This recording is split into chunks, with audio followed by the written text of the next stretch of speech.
మరి కేటీఆర్ గారు ఏ క్షణమైనా అరెస్ట్ కావచ్చు అని చెప్పేసి అంటున్నారు. మరి ఒకవేళ కేటీఆర్ గారిని అరెస్ట్ చేస్తే బీఆర్ఎస్ కార్యకర్తలు ఎలాంటి చర్యలు చేపట్టబోతున్నారు?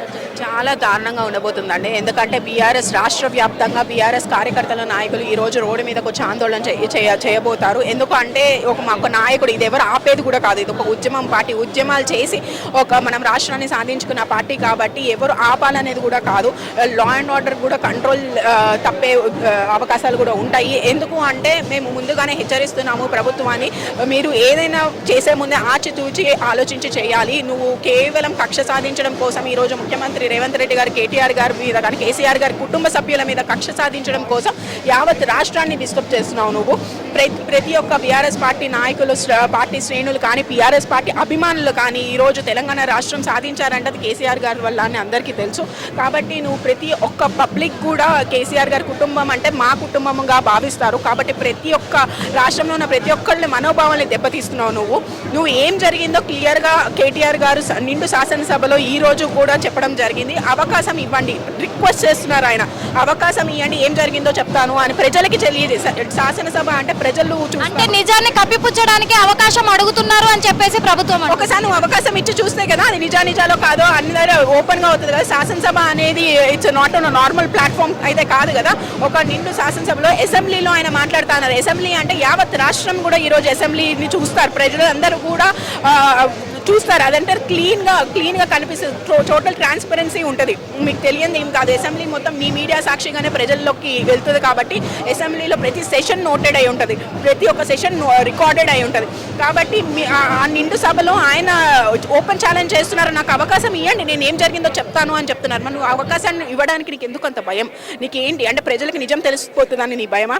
అంటే నువ్వు కేవలం కక్ష సాధిస్తున్నావు అనే విషయం ప్రజలకు అర్థమైపోతుందని నీ భయమా? ఎందుకు నువ్వు ఇవ్వట్లేదు అవకాశం ఈ రోజు కేటీఆర్ గారికి అని చెప్పి నేను మీ ద్వారా రేవంత్ రెడ్డి గారిని ప్రశ్నిస్తున్నాను. అలాగే ఏం జరిగిందో ఈరోజు ఇలా ఈ ఫార్ములా ఈ రేస్ విషయంలో కేటీఆర్ గారి మీద నింద మోపడానికి కారణం కాంగ్రెస్ ప్రభుత్వం. ఎందుకంటే 2024 అది జరిగింది కూడా కేటీఆర్ గారు స్పష్టంగా తెలియజేశారు.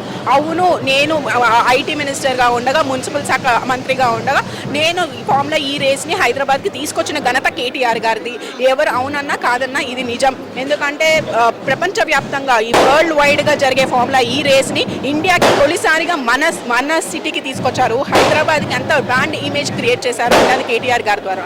ఆయన స్వయంగా ఒప్పుకుంటున్నారు 2024 కూడా ఆ రేస్ నడపాలి, ఆ రేస్ మళ్ళీ ఇంకోసారి జరగాలి అనే ఉద్దేశంతో గ్రీన్ కో అనే కంపెనీ ఫస్ట్ టైం వచ్చిందో గ్రీన్ కో అనే కంపెనీ దాన్ని స్పాన్సర్ చేయడం జరిగింది. సెకండ్ టైం స్పాన్సర్స్ ఆ టైంకి దొరకక, ఎందుకంటే ఎలక్షన్ కోడ్ ఆ ఎలక్షన్ హడావిడిలో ఉన్నాం కాబట్టి దొరకక ఎక్కడ ఈ ఫామ్లో ఈ రేస్ తప్పిపోతుందో మన సిటీ నుంచి మళ్ళీ వెళ్ళిపోతుంది అనే ఉద్దేశంతో హెచ్ఎండిఏ నుంచి నేను కట్టించడం జరిగింది. మళ్ళీ స్పాన్సర్స్ కానీ యథావిధిగా మన హెచ్ఎండిఏ అమౌంట్స్ ఏమైతే ఉంటాయో అవి చెల్లిస్తాము అని చెప్పి కేటీఆర్ గారు స్పష్టంగా తెలియజేస్తున్నారు. నీకు ఎందుకంటే ఇందులో కుంభకోణం ఏముంది? ఇందులో ఈ అమౌంట్ ఫామ్లో ఈ రేస్కి వెళ్ళింది, హెచ్ఎండిఏ అమౌంట్ ఫామ్లో ఈ రేస్కి వెళ్ళింది, అది తిరిగి రావాలి. 2024లో నువ్వు జరపలేవు. నీకు ప్రజలు ప్రజాపాలన పేరుతో నీకు పట్టం కట్టి ఈరోజు ముఖ్యమంత్రి పదవిలో ఉన్నావు. నీకు ఆ ఫామ్లో ఈ రేస్ జరిపించే సత్తా లేక, నువ్వు స్పాన్సర్స్ని తీసుకురాలేక ఈరోజు కేటీఆర్ గారిని బ్లేమ్ చేసి నువ్వు ఈరోజు అరెస్ట్ అనే పేరుతో, అక్రమ అరెస్ట్ అనే పేరుతో ఈరోజు నిందిస్తున్నావు.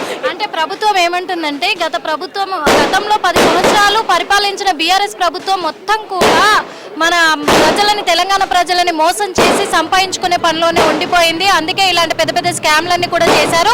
ఇప్పుడు మేము బయట పెడుతున్నాము, అందుకు ప్రభుత్వాన్ని తప్పుదోవ పట్టించే ప్రయత్నాలు చేస్తుంది బీఆర్ఎస్ అని ప్రభుత్వం. ఎందుకు కుంభకోణం జరిగిందండి? కాళేశ్వరం ప్రాజెక్టు 1,00,000 కోట్ల కుంభకోణం అన్నాడు. అసలు ప్రాజెక్టు విలువ 80,000 కోట్లు, అందులో 1,00,000 కోట్ల కుంభకోణం ఎలా జరుగుతుంది? ఏ కాళేశ్వరం ప్రాజెక్ట్ కళ్ళ ముందు కనిపించట్లేదా? మీరు మీడియాలో ఉన్నారు, డిస్కవరీ ఛానల్ అంటే ఎంత వరల్డ్ వైడ్ రికగ్నైజ్డ్ ఛానల్. అట్లాంటి డిస్కవరీ ఛానల్ ఒక అవార్డు ఇచ్చింది. ఈ రోజు కూడా మీరు గూగుల్లో ఓపెన్ చేసి చూస్తే వరల్డ్స్ లార్జెస్ట్ ఇరిగేషన్ ప్రాజెక్ట్ ఏంటి అంటే కాళేశ్వరం ప్రాజెక్ట్. మన తెలంగాణ రాష్ట్రానికి ఇంత ఖ్యాతిని తీసుకొచ్చిన ప్రాజెక్ట్ని కుంభకోణం జరిగిందన్నావు. ఈ రోజు వరకు నిరూపించలేదే ఈ కుంభకోణం. ఎందులో జరిగింది కుంభకోణం? ఇప్పుడు ఇరిగేషన్ మినిస్టర్గా హరీష్ రావు గారిని నిందిస్తారు, ముఖ్యమంత్రిగా కేసీఆర్ గారిని నిందిస్తున్నారు, కేటీఆర్ గారిని నిందిస్తున్నారు. ఎందులో జరిగింది కుంభకోణం అనేది ఈ రోజు వరకు నిరూపించలేదు కదా. ఇప్పుడు ఈడీ కేసులో కవిత గారిని తీసుకెళ్లారు, ఈడీ వాళ్ళు కూడా ఏమి నిరూపించలేకపోయారు కదా.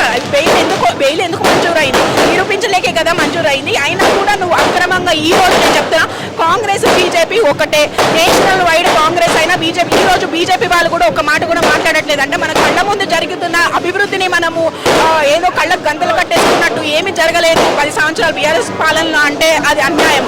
ఎందుకంటే మనమే చూస్తున్నాం ఈ రోజు హైదరాబాద్ 10 సంవత్సరాల క్రితం హైదరాబాద్ ఎలా ఉందో, ఈ రోజు హైదరాబాద్ ఎలా ఉందో మన కళ్ళ ముందు మనకు కనిపిస్తుంది. కాబట్టి మనం ఒప్పుకోవాల్సింది, ఎందుకంటే కేటీఆర్ గారు కానీ కేసీఆర్ గారికి అభివృద్ధి మీద చేసిన ఇది మనం డెఫినెట్గా అందరూ యాక్సెప్ట్ చేయాల్సింది, ఎవరన్నా కాదన్నా.